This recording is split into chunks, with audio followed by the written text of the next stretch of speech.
Okay, so I'm gonna do the next chapter. Chapter 3. I just went over the 7 principles. I'm going to read a chapter, and then I'm gonna go work out, and then I'm gonna come back and clean my house, and then I'm gonna read some more. Okay. This one's called Mental Transmutation. I'm telling y'all, like, when you get this, okay, you're gonna have to read it a few times and really just pause and think about it, like how these principles apply to not only just life in general, but your life and so on and so forth. So, I mean, like, your reading comprehension level has to be beyond reading comprehension. Like, you have to internalize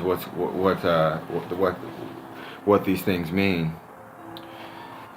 Mental transmutation. Mind, as well as metals and elements, may be transmuted from state to state, degree to degree, condition to condition, pole to pole, vibration to vibration.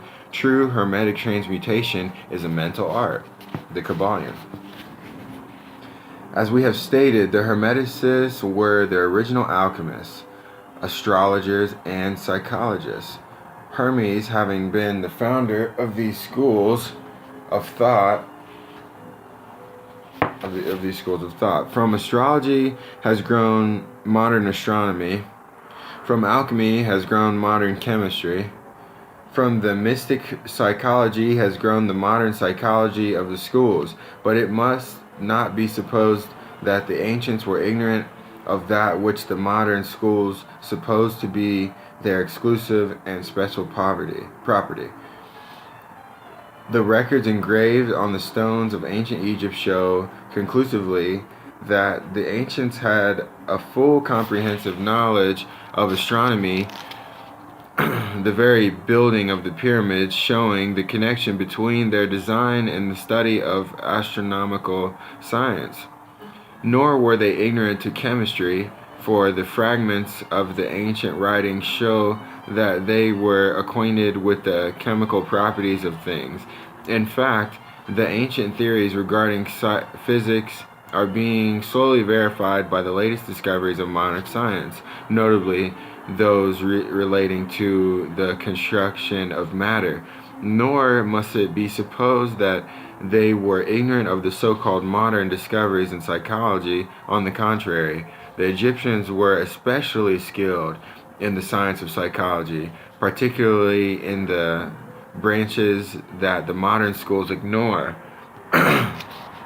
but which, nevertheless, are being uncovered under the name of psychic science, which is perplexing the psychologists of today, and making them reluctantly admit that there may be something in it after all.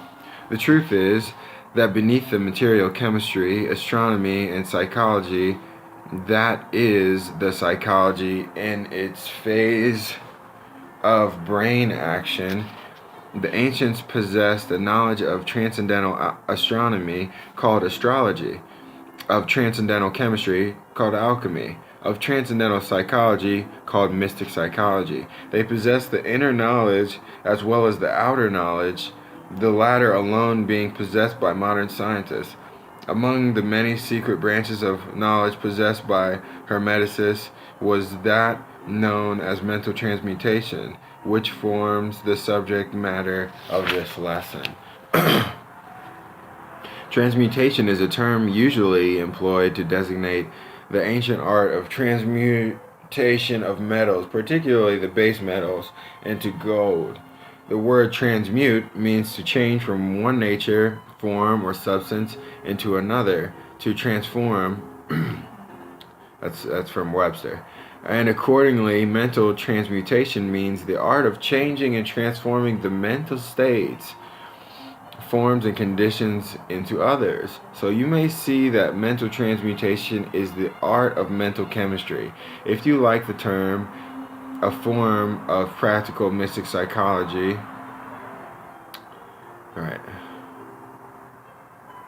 But this means far more than it appears on the surface. Transmutation, alchemy, or chemistry on the mental plane is important enough in its effects to be sure, and if the art stopped there, it would still be one of the most important branches of study known to man.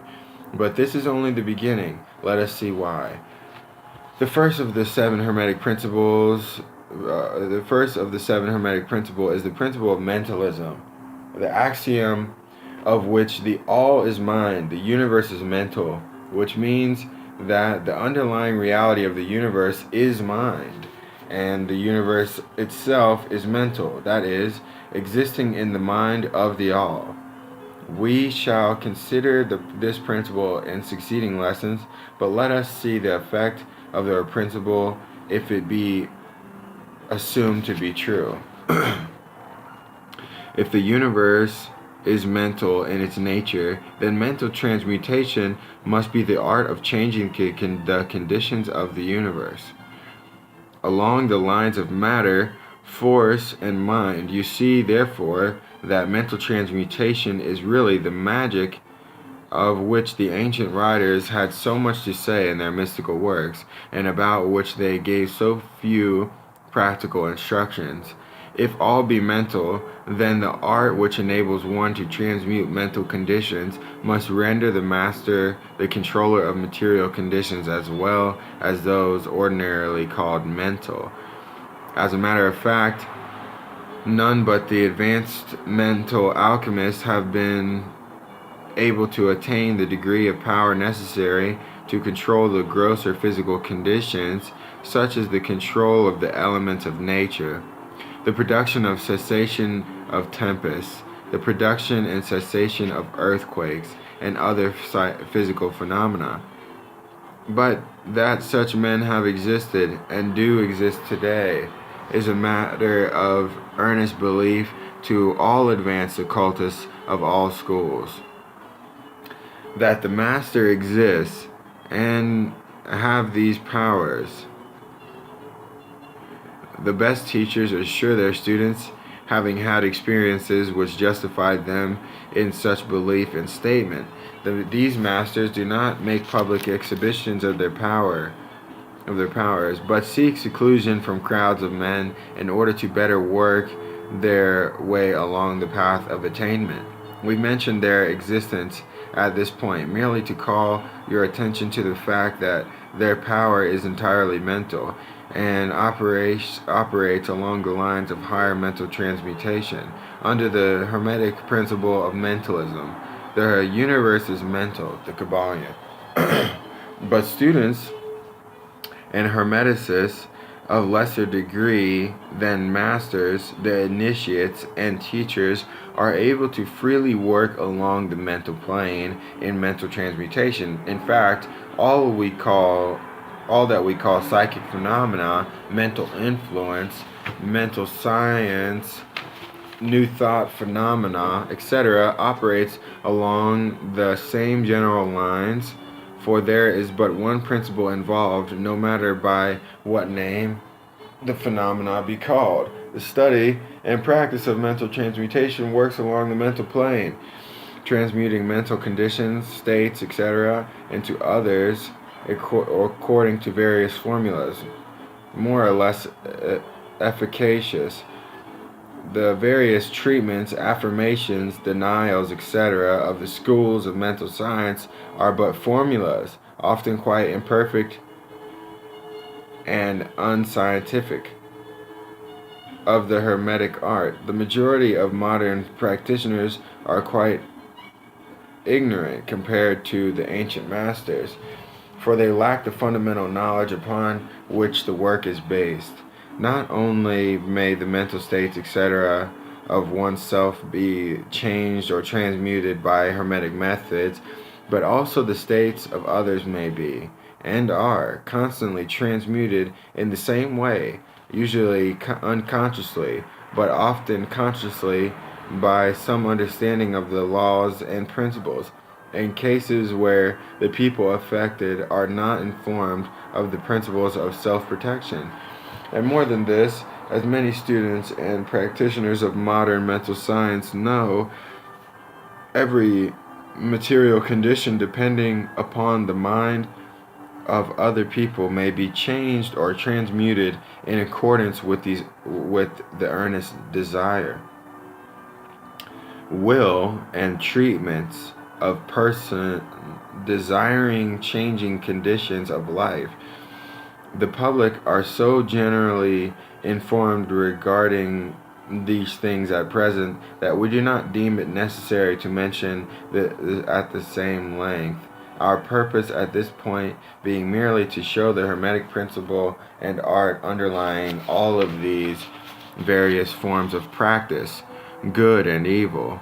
For the force can be used in opposite directions according to the Hermetic principles of polarity. In this little book we shall state the basic principles of mental transmutation, that all who read may grasp the underlying principles and thus possess the master key that will unlock the many doors of the principle of polarity. We shall now proceed to a consideration of the first of the Hermetic 7 principles, the principle of mentalism, in which is explained the truth that the all is mind, the universe is mental. In the words of the Kybalion, we ask the close attention and careful study of this great principle on the part of our students, for it is really the basic principle of the whole Hermetic philosophy and of the Hermetic art of mental transmutation. So that's chapter 3, mental transmutation. Man, what a wonderful, wonderful little book. You know, and what this, something to keep in mind as well, is that the Kybalion is not a Bible or a doctrine or a dogma or anything like that. You know, it is universal truth that was trying to be written down by the 3 initiates, who were apparently a part of some Jewish Masonic lodge. Okay, so the Kabbalah and all these other things like Taoism, everything else, you know, all these things, all these ways of thinking and psychologies and you know, spiritual practices and what have you, you will find these principles throughout all of them. Okay, so it's like, you know, mental transmutation. It's not about, you know, changing lead into gold. That was a symbol. And again, you know, for the real students of this, you know, you're going to have to look through the symbol, like get the meaning of the symbol. But remember, you know, it's just a symbol. And who gives power to symbols? We do. Okay? So the all the all is mental. So this allows you to work. This is what allows you to work, because you are a part of this power.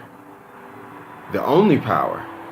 The one true real God, the one true real power, that is you. You're not separate from it in any way.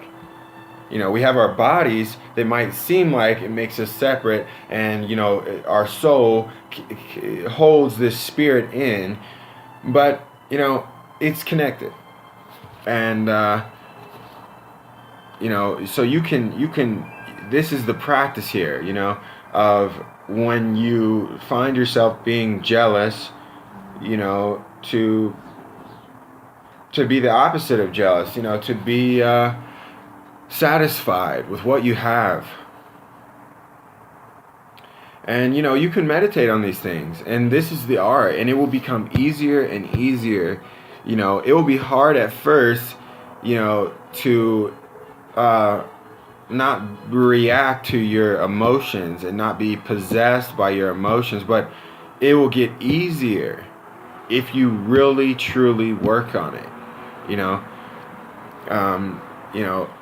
if you are, and it works both ways, so it can be used for dark purposes, which these people In today's world, they know that this power exists, and that's why they try to keep us limited, and they try to keep us fighting each other by using, it's black versus white, and there's white police officers shooting black men.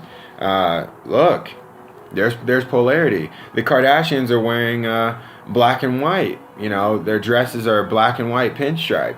The referees at the game are wearing black and white. you know, uh, and they will confuse you to think that no matter what, that you're not right, and that your beliefs, it's like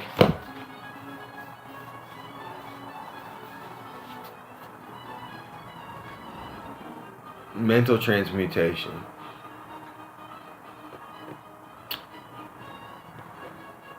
Your mind is the root that manifests everything around you. This whole thing.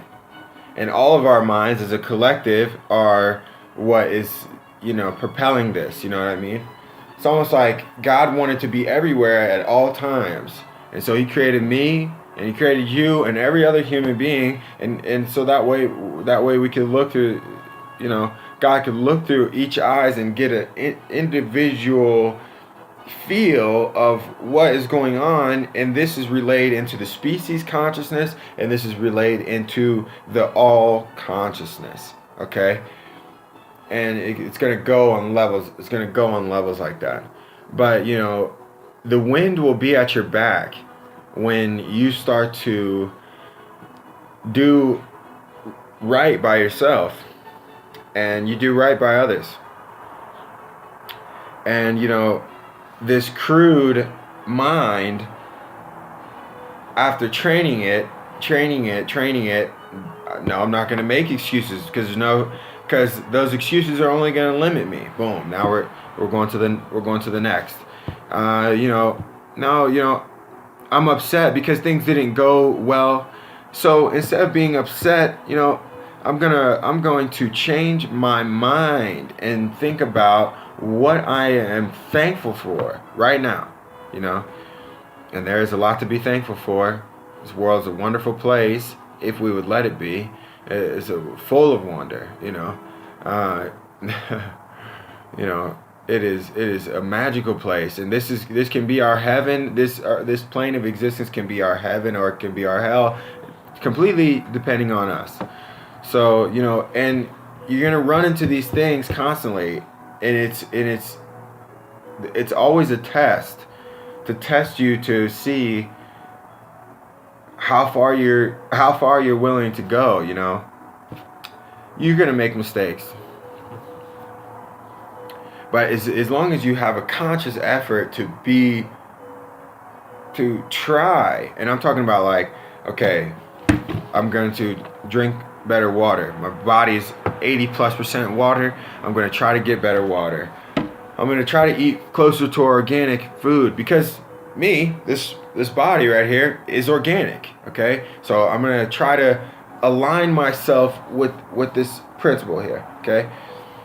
I'm going to try to create less friction between me and the universe in the way that the universe is growing. Because look, the way to grow, plants and trees and everything else and anything that is life doesn't grow in doubt, doesn't grow in envy, doesn't grow in jealousy in these lower planes, yeah. So, Krista, a friend of mine, she told me that, these Native Americans called, their children little egos. And, when you're a child, and you have a nice toy, you'll be filled with joy. And then somebody yanks that toy away from you, and it's the opposite. You're upset. You're throwing a fit. You know what I mean? And this is what we have to work on. It's the only thing that we have to work on is controlling our mind, because then it will develop, and we will not be a victim of our egos. The ego is going to get in the way. It's going to get in the way, you know. It needs to be healthy. It needs to be checked. And this is why I have things like the arts. Why we have these things like the arts.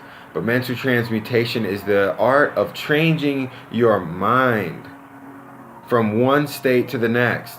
And it will arise. If you notice it, if you can calm down and focus on your breath and your breath only, the mind will still, you know.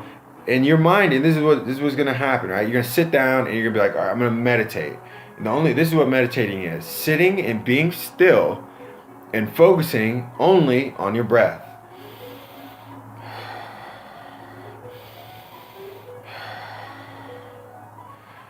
What's gonna happen? You're gonna want to itch your nose. Your mind is gonna be racing. Oh, I have to do this. I'm wasting my time. Oh, I need to get up. Man, I feel uncomfortable. Let me move around, you know. But if you can train your mind to sit and be still and distill the mind, you know, and purify the body, right, over and over, then it will become easier and easier. And then you'll always be in a constant state of meditation because your mind will always be still. So this is where we're headed, okay?